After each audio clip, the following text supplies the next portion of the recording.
We're with Joseph Carvalko, one of our authors in the special issue of IEEE Technology and Society magazine, due to be released in March 2017, on the theme of the unintended consequences of technology. Welcome, Joe.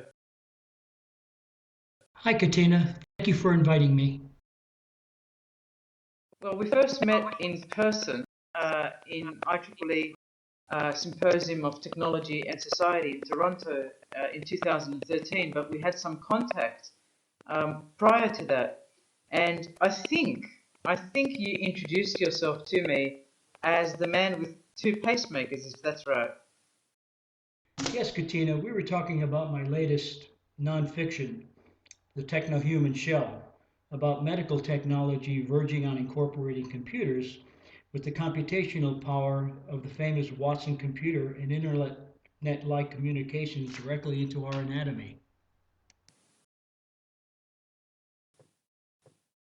I was fascinated in listening to one of your interviews with the Singularity podcast channel, and you describe your awareness of how much control you actually had over your own body. When you walked into your doctor's office, he asked you to lie down, and he turned off your pacemaker for that millisecond and turned it back on. And you realized perhaps that you were at the mercy of a controller who happened to be your GP.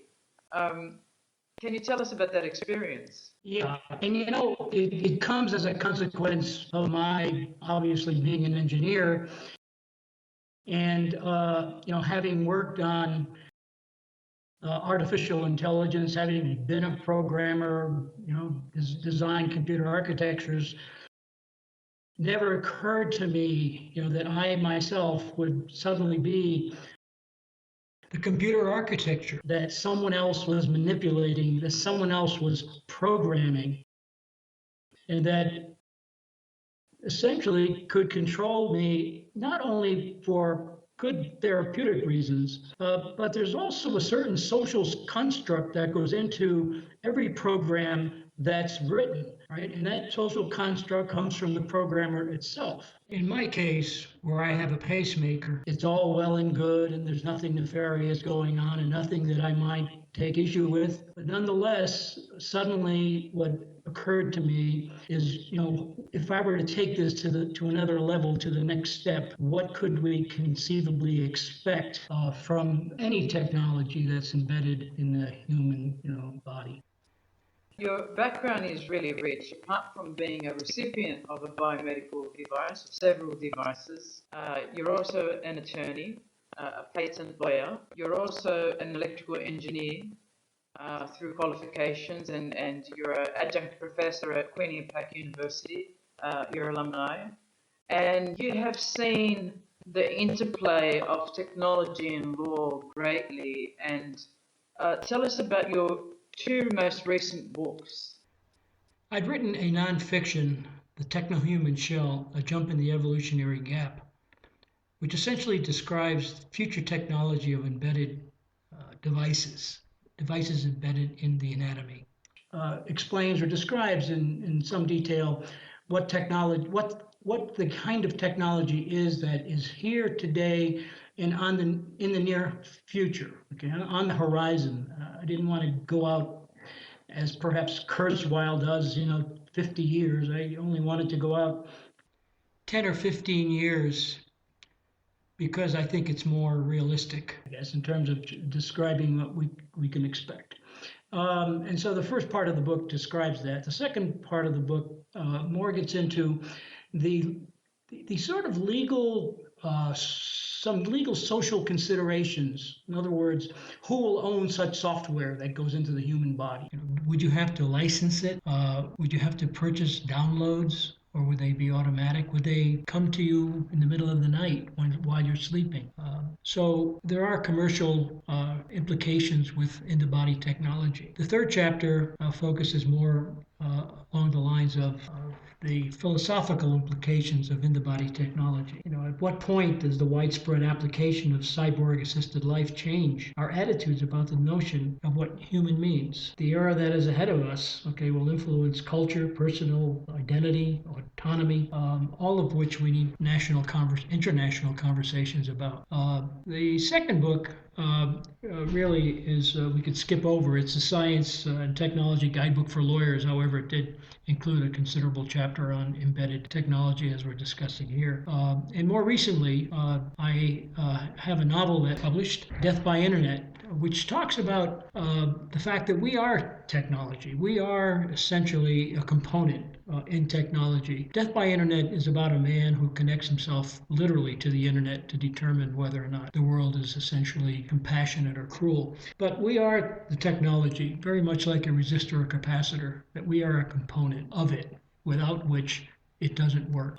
If we suddenly exited ourselves some way or another, eschewed all technology, it wouldn't exist. It only exists because we're in the world and we provide, in many instances, the completion to the circuit, as you and I are right now. We are part of this technology. Death by Internet is a speculative fiction where the protagonist, for reasons to become clear, is strapped down, dying in a prison cell. He tells a story how he strapped himself into a contraption that would reveal whether the world was compassionate or callous on the basis of the public's response to his blog. Something like Facebook, except this had a live button and a die button. The site goes viral, attracting millions, but has the unintended consequence of riling the masses, for which the government takes a dim view. At any rate, it's a suspense fiction with political, social overtones. It speaks to the bizarre power of the internet to shape us, to shape public opinion. And in some ways, since we are part of the internet, we are part of this bizarre power, to shape public opinion. We are part of it. We are the technology. But anyway, that's the second one. So the first one was nonfiction. The second one was... I find that few scholars, Joe, can cross that divide between the fiction and non-fiction, but you do it so well. Your creative writing piece that we've accepted with Ramona Pringle and M.G. Michael is titled Crossing the Evolutionary Gap. And despite that it's a short story, you jam-pack it so much with applied knowledge and also prospectively where we might be headed, say, in year 2056, according to the date listed in your creative writing piece. And it's about whether we might leave our current state as humans and become something other than humans, like transhumans, and what kinds of consequences that might have, and the reasons why that leap had to happen, or at least in partial had to happen for some people. Can you describe us the setting of the short story, its characters, and its main plot? We go forward in time, somewhere between 50 and 150 years. The plot begins with a person or a society that is experiencing an ecological cataclysm, much like we might be facing with climate change. And as a consequence of not only the ecological changes taking place, the technology is kicking in to somehow sustain life. And so technology is accelerating for a number of reasons. First is that technology itself is accelerating, or at least its development is accelerating, right? And it's becoming more obvious, that as it accelerates, it begins to, well, it's obviously affecting us on the external side, but it will begin to influence our anatomies. And there are a number of reasons, not the least of which is that smaller, faster, and computationally more complex processors augurs a future where humans will place greater and greater reliance on computers to control the world, and as we're sort of discussing, perhaps our anatomies as well. And so the story essentially keys off that fact. To be an actual, I think, evolution toward technology has embedded, because the technology that we embed works differently and more efficaciously for some things than, let's say, pharmacology does. It may even work differently, than when we begin to embed or infuse synthetic genomics. Right? So it's a whole different species of technology, essentially. What I'm referring to, of course, is software and computer technology, regardless of its substrate. It could be silicone, it could be bio, whatever it is. There's a certain kind of functionality, right, that software brings to the table, as opposed to, let's say, synthetic genomes can be programmed, through chemistry, almost, I suppose, as would be a read-only memory. If you want to think about the chromosome analog to silicon and computer technology as we know it. But software operates on a silicon base quite differently, in as much as it is self-directed through its logic and not through nature or a natural process. Embedded technology will function in the world, first for therapeutics, and then at some point in time, perhaps, for enhancements. What this short story deals with is some conjecture or speculation as to what might accelerate that evolution. And what I keyed off on was, as a reason for accelerating the technology, I used the impending ecological cataclysm, obviously providing we don't take steps to avert it. This is one example. But there's an example of where perhaps technology might be used in order to stave off the effects of a climate that otherwise would not be survivable given the current trajectory that we're on.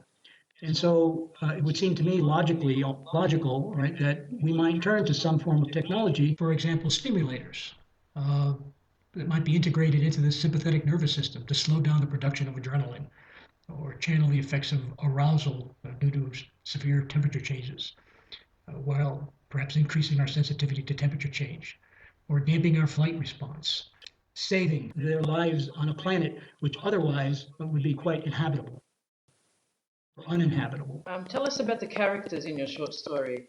Well, the one character that, let me start this way. The story is played out. In some ways, the story is not a conventional short story in that it has no conventional arc to it. What it is, an interview, between some individual who is much like yourself, I suppose, in the future, speaking to someone, and this happens to be a woman who has who is one of the last vestiges or last remaining individuals on the planet who lived in our time. So she lives through our time, and she knows what life is like now, where we enjoy the oceans, we enjoy the mountains, the prairies, all things natural. She lives in a world which essentially becomes quite constrained. Land masses are shrunk. Most of the natural world has disappeared. The birds, insects, fish, they're forced to artificially create the basic food necessities because she's technically inclined to, or at least inclined, whether technically or not is not important, but she's the beneficiary, if you want to call it that, of the kind of technology that helps her survive through the cataclysm that's a consequential to climate change.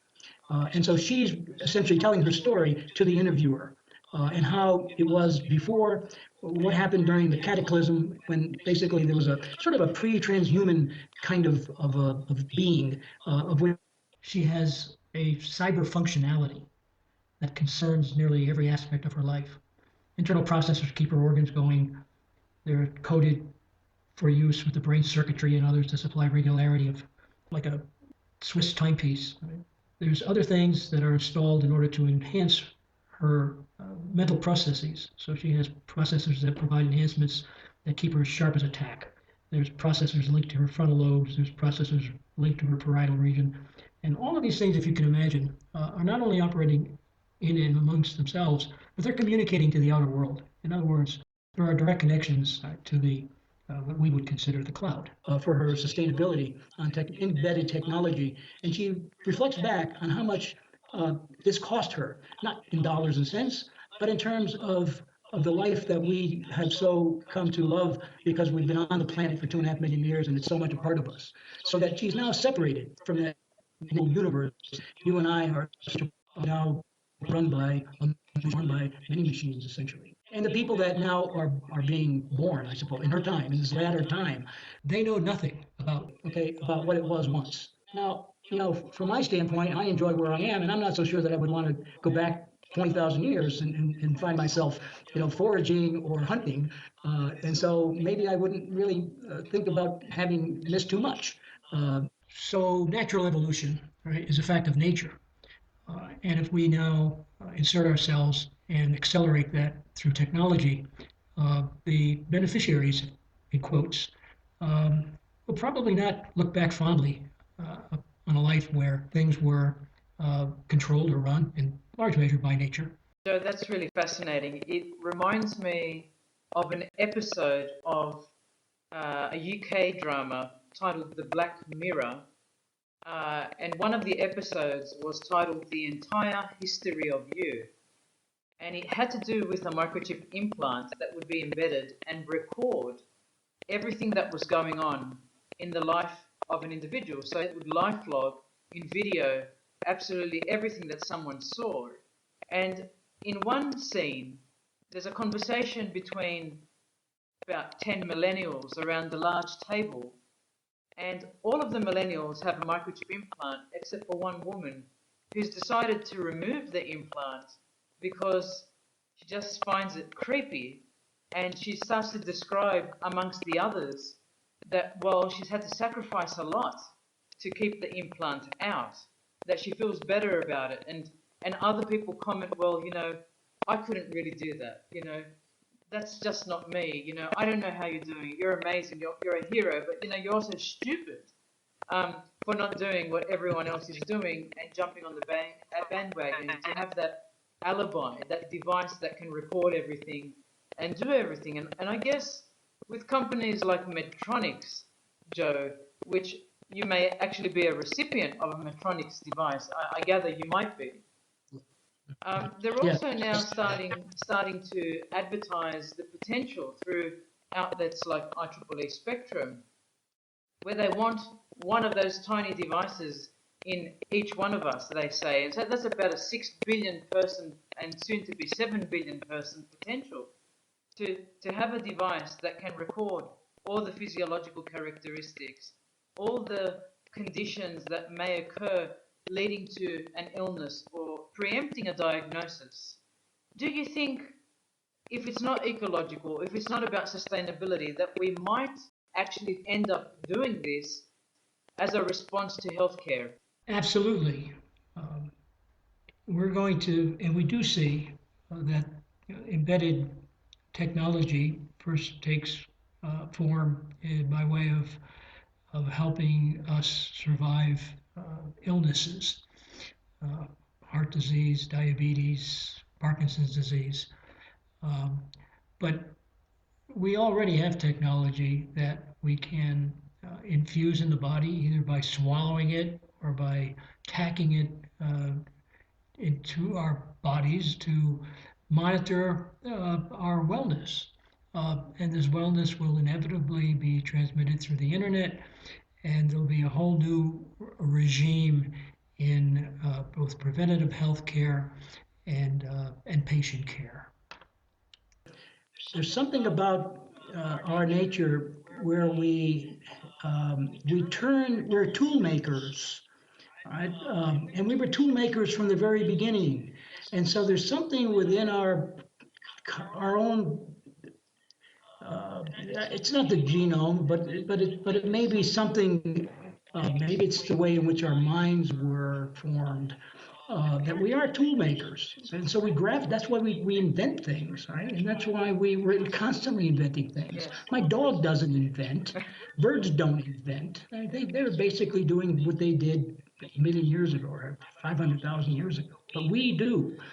And it's only a natural extension to take such things as eyeglasses and hearing aids and eventually embed the technology where it can't, frankly, be seen or obtrusive. Cochlear implant will eventually be much smaller and embedded in the skull so you can't see it, as will eyeglasses embedded in the cornea and whatever. And some of this will be electronic, of course, and will have other functionality. And you can see where we're going with this thing. Right? So I just think it's a natural evolution. Joe, you open your creative writing piece with a quote by Ray Bradbury, who writes, "The best scientist is open to experience and begins with romance, the idea that anything is possible." And in my own research, the idea that anything is possible is a very powerful message to innovators. And I was reading one book by Allenby, a long while ago, and he said, we can create and invent anything. So long as time doesn't lapse to the end of the world, we can think, imagine, and most likely execute the idea over a 500-year period, over a 300-year period. And so this notion of toolmaker, creator, is very important, I think. And yes, if we all put our minds to it, most likely we could have implants for a whole number of biological requirements, diagnostic and therapeutic even at the same time, so the device can work as one with two functions. But where do you think humanity should go? That's a question I've always had for you. Deep down, I think you're in a special place, having had this multiplicity of roles in society, and being of a wise age, I would say, where do you think we should be headed? Look, given the promise of in-the-body technology, we can only understand its value through our traditions. We're not dealing with drugs here. We're dealing with relatively permanent adjuncts to our anatomy once we get started. These will constitute a part of what contributes to the whole. Whether we sense or are conscious of things that keep our hearts beating is irrelevant. It will become who we are. So we need to evaluate these possibilities carefully. They should, guide our judgment on whether the very nature of these advanced technologies will, in some sense, make us pawns, I guess, to monopolistic or corporate institutions. In short, whether any ownership of the technology and the customary use of this notion can be morally justified. If we reach the point where we're oblivious to or have forgotten the unadulterated Homo sapien in this instance, we'll have faced the ultimate destruction of our species. We should begin by looking at technologies for their moral content, because that could be a guiding principle. So we're having this debate in the United States about automatic rifle. We had this tragedy this 2 days ago, 50 people killed, 50 people injured. Why? Because rifles like that have they're immoral. In other words, there's a taint, about, the idea that technology is neutral is a myth. The article itself, or the product, may not have any moral agency, but the designer imbues some ethics into its creation. An example is something as simple as an ashtray, which serves no purpose other than to extinguish cigarettes. Cigarettes themselves cause cancer. So some technologies are objectively abhorrent, immoral, evil. I think when I was researching the automatic identification industry, I was back in the early 2000s, before the burst onto the scenes of the Internet of Things concept from MIT Media Audio Lab, and a whole lot of other places. I realized that certain technologies had inherent functions. They were built with inherent qualities. So it's set on a trajectory, and that trajectory almost can't be bottled back into, a cup with the lid on it. And so once the bottle, the genie is unleashed, so to speak, then so be it. You have no control over the technology, and I guess that's what actually happened with the atomic bomb. And people don't often look at the complete upheaval that the atomic bomb caused. They sometimes promote it as a tool of peace. It's the only way we could have, reached resolution with certain geopolitical forces. However, once it was created, it was on a trajectory beyond nuclear energy as such. It was actually about a bomb. And so that's what I feel like. We've got vested interests in the tools that we're creating. That's a token. I think you're very right that the creator imbues a spirit within the tool of predefined qualities. They're the creator, and so things are subjective, especially software. We can never get objective software being written, and everything, of course, is penetrable. So I want to go back to that question of where are we heading as a humanity with the types of technologies we're actually creating? Well, I do think that, obviously individually we are imbued with a survival mechanism. And the reason why we have a nuclear arms treaty is because it somehow collectively kicked in. Now, the real problem is when we have technology which is more subtle than an atomic bomb.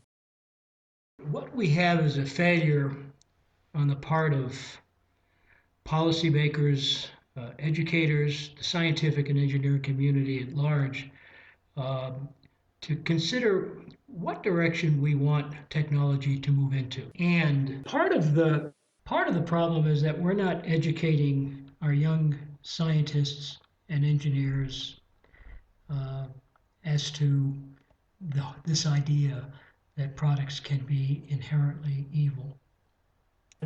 We're not educating our young engineers or our young programmers or our young scientists well enough, okay, to be sensitive to appreciating the moral impact, okay, of what they do. Some of them recognize it later in life. Uh, they become, but there's a lot of technology out there that is not good. And and to a large extent, it's because the people who are behind it have not considered moral impact. Part of any design process should include the social impact that a product will have on its community, okay, to the things that we engineer. And I think that has to come in very early in the toolmaker's life. Are we pooling our resources toward our wrong ends? Should we be focusing on making sure we're not going to hit some kind of ecological disaster? Should we be focusing on other aspects of tool making to sustain life that don't have to do with the integration of technology with humans? Or do you think it's inevitable that we will fully integrate so that the mobile phone won't be an extension that I hold in the palm of my hand, but it will somehow find its way into the body? Do you think it's inevitable? Yes, it's inevitable. Eventually, designers will figure out a way. People are quite interested, obviously, in health, and they're interested in social communication. We have this Fitbit, for instance, and we have other devices that we're putting on our bodies. Some of them with patches, and so it's reading, and then the next development will be how it then feeds back into the anatomy itself. Okay, in order to to optimize some parameter of the anatomy, whatever that happens to be. So that I think is the track. I can't overemphasize the importance of the science and engineering community offering courses or mandating courses for their uh, students in ethics, technology ethics particularly. Engineers and technologists must consider, as they have in some way, but I don't think it's sufficient to get our students, to get the future technologists to appreciate, to do almost, I don't say worst case analyses, all right, but something along the lines of failure and effect mode analysis. Yes. All right, but on an ethical or moral level, okay, so that they begin to see where can this possibly go, and how can we prevent it getting there from going there. You know, Joe, I have a PhD student who's studying the concept of exposure and looking at end user vulnerability. And he's looking at traditional technology systems like sewage, water, electricity, and their interdependencies. So he's basically looking at inhomogeneous technology configurations. But more recently, he started to look at future technologies that might take grasp, like the Internet of Things. And he's also looking at the exposure of, for example, biomedical devices in humans. And although that's a little bit tangential, he's looking at, what could possibly happen if we start to take on these implants and biomedical devices into our bodies And we not only don't have full control over them, but they are able to be remotely tampered with. They are able to be zapped to oblivion and literally killed, like a kill tag, in an electromagnetic RFID capacity. And he's looking at, for instance, what might security agencies like the NSA even consider doing with Internet of Things and biomedical devices. So, we've got this signature strikes and these drones, and they can identify people on a kill list. Well, imagine how easy it might be just to switch off someone if these biomedical devices were intruded upon by other agents that you had no even conception of were trying to attack you or hurt you or render you dead for whatever reason. Do you think we might actually get to that kind of stuff? It depends on which direction the collective technological society is moving in. That includes the social, military, commercial, medical. In its current trajectory, we're definitely going to lose some level or some degree of autonomy, right? Because I think technology has a way of it gives us, sort of the ability to extend ourselves as we are today. You're, in Australia, I'm in the United States. That's a wonderful thing, right? So we're sort of expanding our reach, but technology also has the ability, right, to reduce autonomy, to limit us, right, in what we can do. I mean, certainly, I'm speaking to you right now from the New Mexico mountains. At night, there is a sound, not a sound out there, just the Milky Way. And during the day, all you hear really are animals, birds, and whatnot. I lose autonomy when I drive 25 miles south, okay, to a town, okay, where now they have red lights and they have horns and they have whistles. And it's a different world. So, and it's all brought about by the collection of people who are exercising their will. Our cities are places where people, utilize technology, cars, red lights, cell phones, public transportation, and they give something up in the process of utilizing the technology. It takes something away from us, right, in terms of our autonomy. And so I think that to the extent that these things are built into our bodies, our anatomies, yes, I think there'll be ways of tapping into it. You'll have GPS. People will know where you are all the time because you'll have a GPS installed in your body. I mean, they know who you are now if you're running around with a smartphone, but that'll take it to a new level. So I concur with you. I think the individual is the lowest common denominator in our network, and is a node in the network. We've often described it like that when we talk about ubervalence with MG Michael. It is that lowest and least common denominator whereby really what people or systems, even machines, will be interested in are how these movements occur dynamically between locations in real time. So I do think identity and location and a third factor, condition, is what can actually denote a biometric or a behavioral biometric of someone. So because we're such creatures of habit, and because we live in a settlement we reside in a home, and then we use our car to go somewhere, and we like a particular coffee shop, and we like to work at a particular place, and we take our kids to particular locations or our grandkids. So what actually ends up happening is that behavioral profiles are built up over time, and that's not necessarily a bad thing when we're looking at sustainability, if it's used for good, and if this time of day data is used for important purposes. But I think as well it provides some level of exposure to individuals who might otherwise go unnoticed by certain systems, and their behaviors may be surveilled to some degree. So I'm actually very circumspect about an implant in everyone because of those reasons. I wouldn't want someone knowing 24/7 where I was, despite that I do own a smartphone and I seldom turn it off. But just that extra level of granularity, because I could always give my mobile phone to my child or my spouse, and so it's not always me. But that implant is not transferable. it's literally embedded, and that's some people in my surveys have called it the creepiness factor, but it's even more than creepy.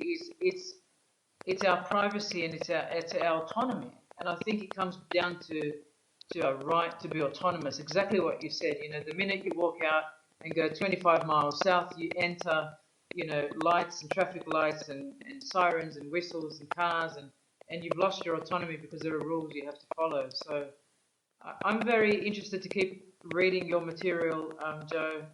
Um, you're amazing. You're amazing in your authorship and scholarship, your all-roundness. I do suggest that people visit carvalko.net and read more about you and your past and your works and your current work.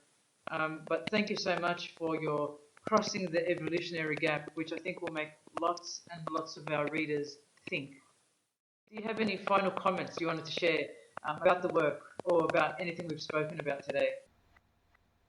No, Katina, I think you covered it quite well, and I also very much enjoy our conversations, even though they're never quite as direct as these. We do it through emails and articles and the like. But thank you very much. You are just a phenomenal contributor to this Thanks so topic. much, Joe. Have a beautiful day. Okay, Bye. thank you.